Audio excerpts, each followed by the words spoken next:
El malestar social ha estallado en China después de que se congelaran depósitos en entidades bancarias chinas por valor de casi 1.500 millones de dólares. Se desplegaron miles de policías para acabar con la protesta que estáis viendo en pantalla, y esto se une a los miles de compradores de viviendas que en los últimos meses se han negado a pagar sus hipotecas. Estos impagos, según últimos datos, ascienden ya a 300.000 millones de dólares. Los pagos hipotecarios se han detenido ya en 300 proyectos en más de 90 ciudades.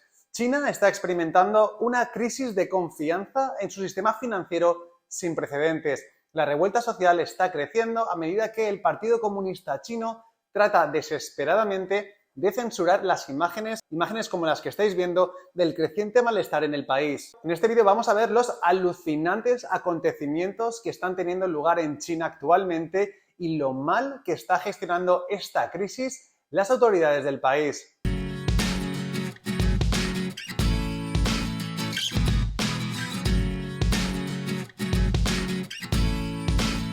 Más de 400.000 ciudadanos chinos fueron testigos de la congelación de sus depósitos bancarios hace unas semanas, cuando los depositantes fueron al cajero automático para retirar su dinero, sus ahorros. Su solicitud fue denegada. El congelamiento bancario ha sido el resultado de un esquema Ponzi masivo que se viene dando durante más de una década.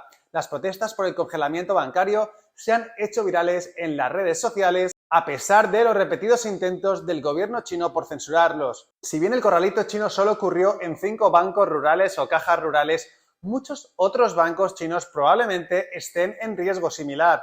Las autoridades chinas han reaccionado y comenzarán a reembolsar parte del dinero a sus clientes cuyas cuentas llevan congeladas meses, solo después de una de las mayores protestas que se ha visto en el país desde el comienzo de la pandemia. Lo peor de todo es que estas entidades de crédito habían estado mintiendo durante meses a sus depositantes, diciéndoles que había un problema en los sistemas informáticos y que estaban tratando de realizar una serie de actualizaciones de software y que pronto se solucionarían. Increíble. Los primeros pagos a los clientes serán por un máximo de 50.000 yuanes o unos 7.500 dólares, y al parecer en un futuro todavía por determinar se anunciarán otros pagos para clientes con mayor cantidad en sus cuentas. Pero lo cierto es que las cajas rurales aún no han explicado exactamente el porqué de esta crisis y por cuánto tiempo permanecerán congelados estos fondos. Hace un par de meses el regulador bancario nacional dijo que un importante accionista de los bancos de Henan, una de las ciudades donde esto ha ocurrido, era responsable de haber atraído ilegalmente dinero de ahorradores a través de canales online. Es alucinante pensar que más de 400.000 personas no han podido acceder a sus ahorros en más de 3 meses y lo que han tenido que hacer para que el gobierno les haga caso. De hecho, un empresario de 45 años denunció el mes pasado que no había podido retirar ni un solo yuan de sus ahorros de toda la vida de su familia, que, ojo al dato, ascendían a 6 millones de dólares. Es decir, este hombre tiene 6 millones empantanados en un banco que probablemente no tenga ese dinero y se lo hayan llevado a otra parte. Pero el problema de todo esto y la razón por la que los expertos están preocupados es que esto no sea más que el comienzo de algo mayor, dado el colapso inmobiliario y las crecientes deudas incobrables relacionadas con la pandemia del COVID-19. Mucha gente quizá crea que 4 bancos hayan timado a sus depositantes no es para tanto, dado el gran tamaño de China, y tendrían razón si esto fuera un hecho aislado. Pero al igual que ocurrió con Evergrande, donde mucha gente decía que se trataba solo de una entidad y que era un caso aislado, hay que tener en cuenta cómo funciona el ser humano y que cuando el río suena, agua lleva. Es decir, que cuando se destapa ese comportamiento inmoral y avaricioso de unos, lo más normal es que entidades similares hayan hecho lo mismo, igual que ha ocurrido recientemente con los corralitos de las criptomonedas. Tened en cuenta este dato: alrededor de una cuarta parte de los activos totales del sector bancario están en manos de entidades de este tipo. Hablamos de 4.000 entidades de este tipo que a menudo tienen estructuras de gobierno y societarias muy opacas, son muchísimo más vulnerables a la corrupción y están muy mal capitalizadas. ¿Qué significa esto? Que cuando hay una gran desaceleración económica o un colapso en el sector más importante del país, pues obviamente están en riesgo y también el dinero depositado en estas entidades. Pero a pesar de que se está devolviendo parte de este dinero, parte de estos depósitos, los analistas advierten que es probable que la crisis aún no haya terminado. a pesar del pequeño tamaño de los activos involucrados, este incidente es significativo si no se gestiona adecuadamente y parece que no está siendo así. La crisis de confianza en los depósitos bancarios ya es palpable y también podría desencadenar otra ronda de endurecimiento regulatorio.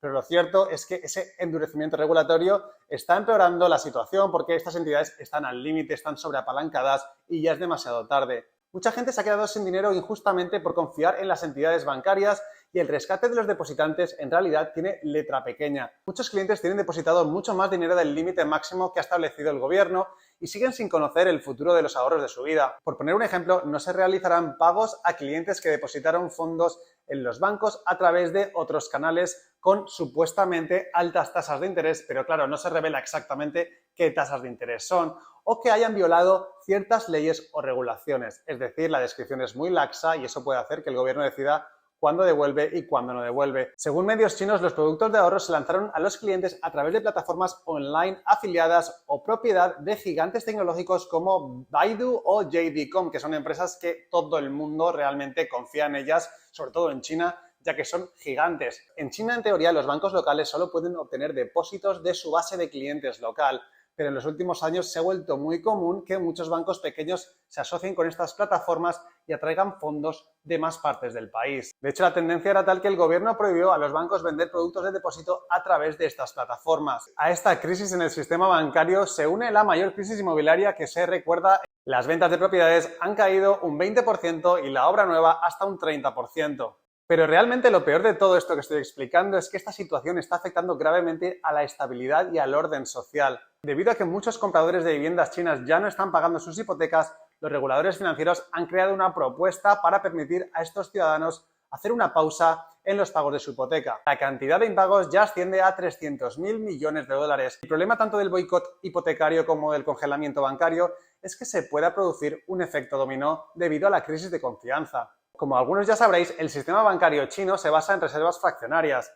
Esto ocurre también en otras partes del mundo. Cuando alguien deposita 10.000 dólares en el banco no conserva esos 10.000 dólares y se los queda. ¿Qué hace el banco? El banco lo que hace es mantener 1.000 como reservas, es decir, un 10%, por ejemplo, y presta los 9.000 dólares restantes para así conseguir mayores ingresos a través de intereses. Es decir, el banco crea dinero con nuestro dinero y genera ingresos en formas de intereses de préstamo gracias a ello. El que pide prestado esos 9.000 dólares los gasta en productos y servicios. Debido a que, como dice Ray Dalio, el gasto de una persona son los ingresos de otra, cuando uno toma prestado 9.000 dólares y los gasta, está aumentando los ingresos de otra persona. Y la historia continúa. De esos 9.000 dólares, el banco lo que hará es quedarse con 900 y 8.100, en teoría, irían a préstamos para otras personas. Es decir, que alguien recibirá 8.100 y estos ingresos acabarán en la cuenta bancaria de otra persona. Este ciclo se repite una y otra vez, lo que hace que el banco se apalanque hasta 10 veces. ¿Qué ocurre en estas situaciones? Que cuando los ciudadanos quieren a la vez retirar su dinero, se dan cuenta de que no hay reservas en los bancos. De hecho, si todos en España o en cualquier parte quisiéramos acceder a nuestro dinero a la vez, veríamos que el dinero no está ahí. Así funciona el sistema monetario a nivel global, no solo en China. El boicot hipotecario obviamente no ha surgido de la nada, es consecuencia de años de mala gestión y especulación que se han acumulado y al final es como todo, cuando se acumula mucha presión y esta sale de golpe y se está provocando una gran frustración que obviamente se está materializando en todas estas protestas. Cuando los precios de la vivienda subían, los ciudadanos chinos se volvían ansiosos por comprar a cualquier precio y cualquier propiedad. Daba igual cuál fuera, existía un gran FOMO, un gran miedo de perderse, subirse al carro, similar al que vimos en España en 2007 o al que hemos visto en algunas partes recientemente de Australia, Nueva Zelanda y Estados Unidos. Como he explicado, cuando esto ocurre, las personas no pueden ni imaginarse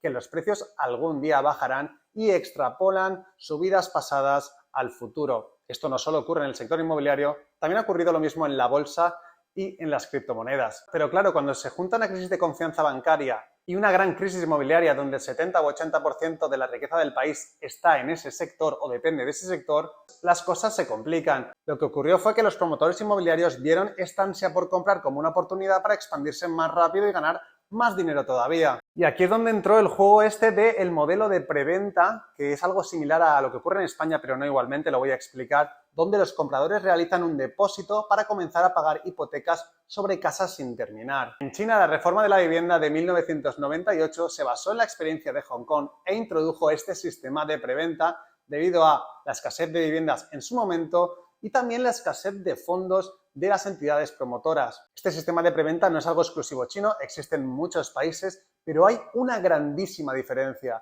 Generalmente, en los países desarrollados, los compradores tienen una mayor protección regulatoria y los pagos se realizan una vez aprobado el proyecto por el gobierno, por la autoridad competente y conforme avanza la construcción. Sin embargo, en China se paga el precio de compra de golpe con un préstamo bancario después de pagar un depósito, asumiendo totalmente el riesgo el comprador, y realmente no es que los compradores tuvieran ninguna culpa, más allá de querer enriquecerse un poco y esa avaricia. Al fin y al cabo, ellos realizaban el esfuerzo de ahorrar mes a mes y luego intentaban subirse al sueño chino. Pero ¿cuál ha sido el verdadero problema? Pues que los promotores inmobiliarios chinos, en vez de hacer lo que tenían que hacer y construir, utilizaban estos ingresos de la ronda de la preventa y lo utilizaban para vender aún más casas en preventa, un sistema piramidal en toda regla.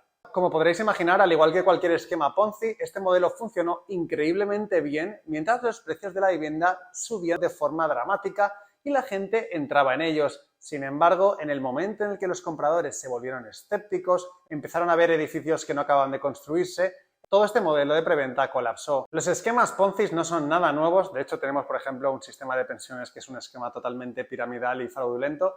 Es decir, esto va a seguir ocurriendo y ha ocurrido desde hace miles de años. La gente deposita generalmente su dinero por fe, pero al final son sistemas que solo se sustentan si la gente sigue entrando. Cuando la gente deja de entrar, todo el mundo, sobre todo los últimos que han entrado, pierden todo su dinero. Es increíble, pero solo el 60% de las casas vendidas entre 2013 y 2020 en China se construyeron. O sea, a pesar de los signos evidentes de que era un esquema Ponzi, la burbuja siguió creciendo hasta hace relativamente poco. No fue hasta que llegó el boicot de Evergrande, por su tamaño obviamente y su relevancia, que la cosa realmente empezó a colapsar. Lo curioso de todo esto es que ahora el gobierno quiere eliminar las restricciones que impuso y dar más crédito a estas empresas zombie. Al final es más de lo mismo. ¿Y quién acaba pagando todo eso? Lo acaban pagando los contribuyentes chinos o, si ocurriese en España, lo pagaríamos nosotros. China ha estado tratando desesperadamente de censurar el movimiento, pero hacerlo solo ha hecho que crezca todavía más. Es importante que le des like y compartas este tipo de vídeos,